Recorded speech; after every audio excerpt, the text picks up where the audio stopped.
what made me was I realized that if my boss could sell 10,000 copies at $10 a piece of an 80-page book that I had written that didn't have my name on it, I could probably do better if I wrote a proper book, a big one.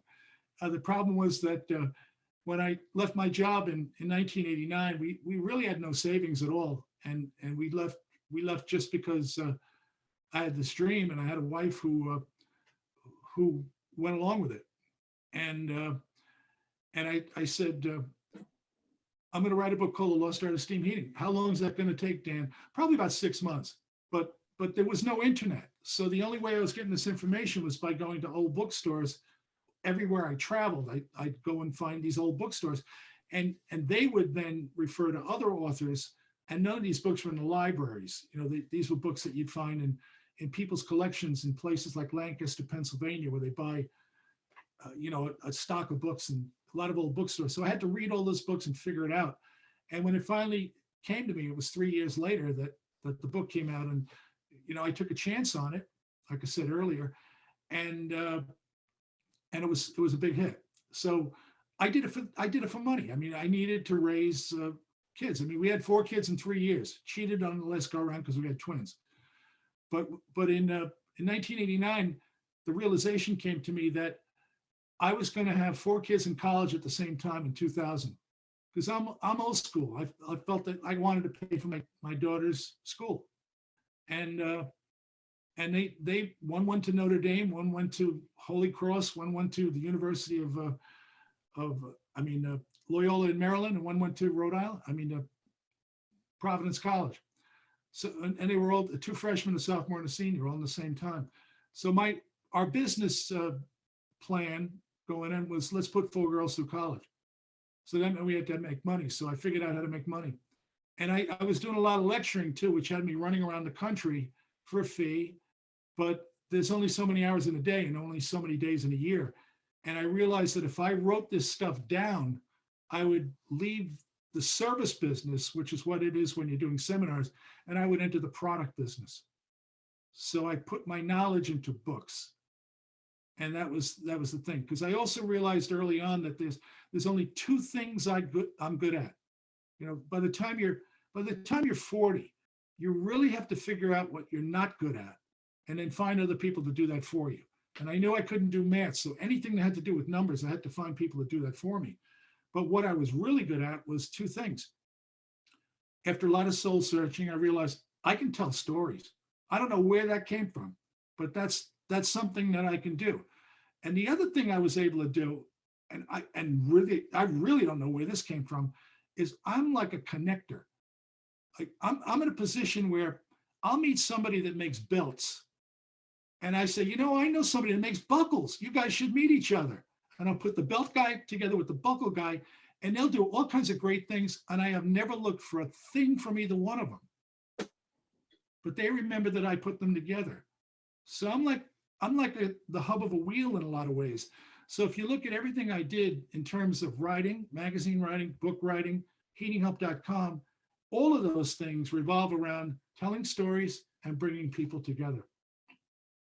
We used to hold events called Wet Stock, where we would get people that were on heatinghelp.com that had never met each other, and we would hire a big hall, and we'd get several hundred people into that space, and they would pay us $129 to talk to each other for the day.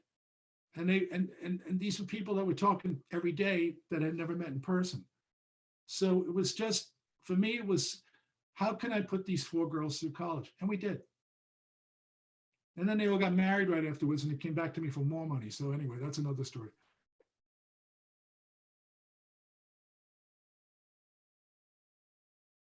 Listen. Don't talk too much when other people are talking. In terms of, if you're young and you're dumb, which we all were. I always talk about the dopey kid who used to wear my clothes. If you're young and dumb, and you keep your mouth shut, you're just there. You're like a ficus. You're sitting in the corner like a plant, and you can suck all this stuff in. But if you're young and dumb and you open your mouth, they're going to know you're young and dumb. and they're going to start treating you that way. You know, I used to work with a kid who was the boss's son, and he used to, I'd take him out to meet contractors because he was just starting out in the business, and I think he was like 21, and the contractors would say, "How old are you?" And he'd say, "I'm 30." And I say to him, you know, now they're really going to think you're stupid because you are, and you're supposed to be at this age, but not at 30. So you know, take your time and respect old people. And by that, the best way you can respect old people is to ask them to help you. What advice would you give me? What advice would you give a person my age? What should I be doing? Seek out mentors, seek out friends, do things for people and don't ask for anything in return. Just help people in any way you can. Volunteer, get involved, join associations, participate on places like Heating Help, you know, where you can just learn, suck it in, read. Turn off the FaceTime, the Instagram. That's not going to help you. That's just going to annoy you. Shut it down and read.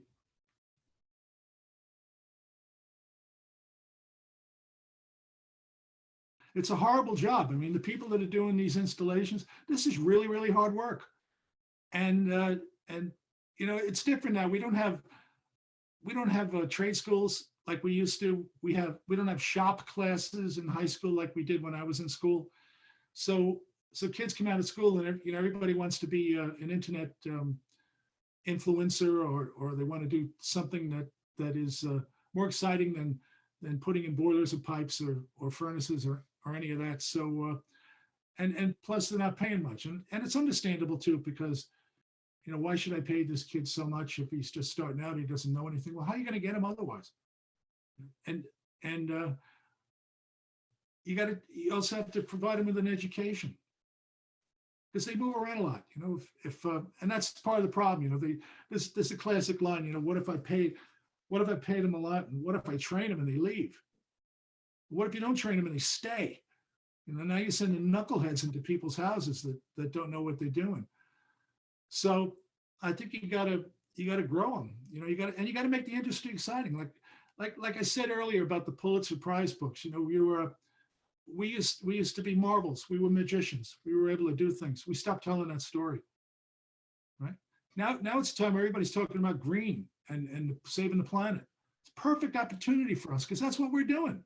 We're saving the planet. When we come out with hydrogen rather than natural gas, and when we come out with ground source heat pumps and district heating and all these things that are not in the future, they're coming right now. Who's going to do that work? That's exciting work. So you got to make it exciting. You got to, you know, if you get excited about what you're doing, people around you kind of get excited too. It's contagious. So, you know, it's not easy, I know, but you just got to make it so it's really exciting.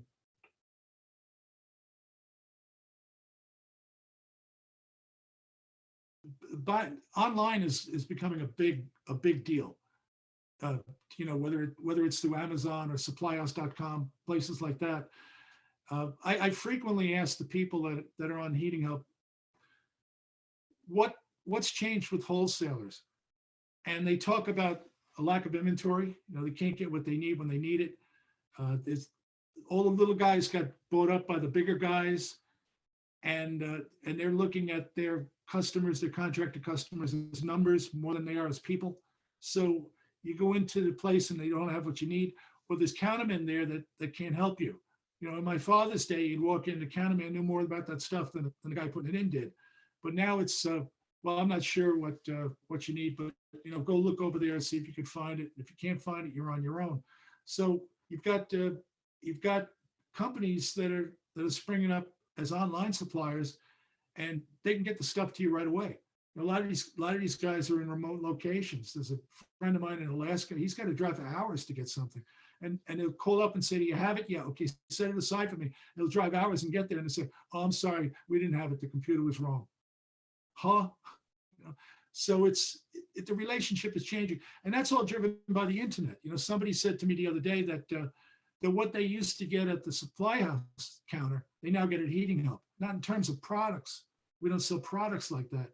But in terms of, I've got a question, I need an answer right now. And the audience there is so enormous that you ask a question, you're going to get an answer right now by some of the sharpest people in the business. And nobody's getting paid for that. They're all in there doing it because it's fun. It's just fun to be smart.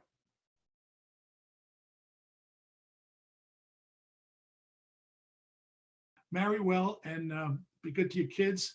Focus on them. Don't put anything ahead of your children. If you're lucky enough and choose to have children, don't put anything ahead. Don't miss the games. Don't miss the awards nights. Don't miss the school play. There will always be work, always. But that's at the core of everything to me that creates a happy life. And don't make enemies. You know, it's so easy to make enemies, especially in an online world. I don't do any social media. You know, I mean, Heating Up, I don't really consider to be social media. But don't make enemies. Go out of your way to make friends and just slough things off. I mean, it's so easy in this industry to make enemies, and it's going to eat you alive. You know, you'll be thinking about it all the time. That's a bad way to live. You know, get up every day and say, who can I help today? I'm just going to help somebody. And before you go to sleep at night, say, did I help somebody today? Because it comes back, it really does. But marry well. For more video and podcast content, be sure to subscribe at our websites for Supply House Times, Plumbing and Mechanical Engineer, and Plumbing and Mechanical.